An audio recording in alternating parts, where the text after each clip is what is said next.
اگر میاں بیوی رمضان میں ہم بستری کر لیں تو کفارہ دونوں پر لازم ہوگا یا ایک پر؟ اور بیوی کی رضامندی ہونے یا نہ ہونے کے حکم میں کیا فرق ہوگا؟ کفارے کے روزے کے بجائے صدقہ وغیرہ کر سکتے ہیں؟ اگر رمضان میں دونوں کا روزہ تھا، میاں کا بھی اور بیوی کا بھی، اور دونوں نے ہم بستری کر لی، ظاہر ہے دونوں ہی کریں گے ہم بستری، تو دونوں کا مطلب ہے کہ دونوں کی رضا سے ہوئی ہے، تو پھر دونوں پر کفارہ لازم ہے 60 روزے، لگاتار 60 روزے رکھنے پڑیں گے صدقہ کفارہ سے، یہ جو وہ جو دوسرا ہے یعنی صدقہ وغیرہ نہیں کر سکتے، روزے ہی رکھنے پڑیں گے۔ صدقہ وہ کرے گا جو بہت بوڑھا ہو یا ایسا پیشنٹ ہو جس کو اب شفا کی امید ہی نہیں ہے، ایسا بیمار ہو کہ روزہ رکھنا اس کے بس میں ہی نہیں رہا، تو اس کے لیے پھر یہ کہ 60 غریبوں کو کھانا کھلا دے۔ نارمل ایک عام مرد اور عام عورت کے لیے 60 روزے ہی متعین ہے، گرمیوں میں نہیں رکھ سکتے، سردیوں میں رکھ لیں۔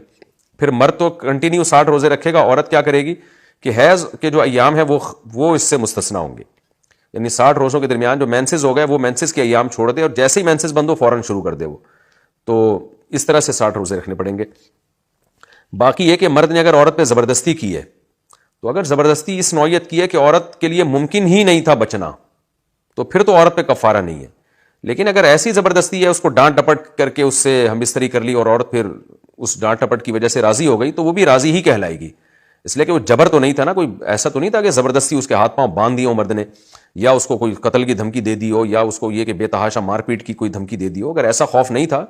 تو وہ یوں سمجھا جائے گا اپنی مرضی سے کیا ہے اس نے،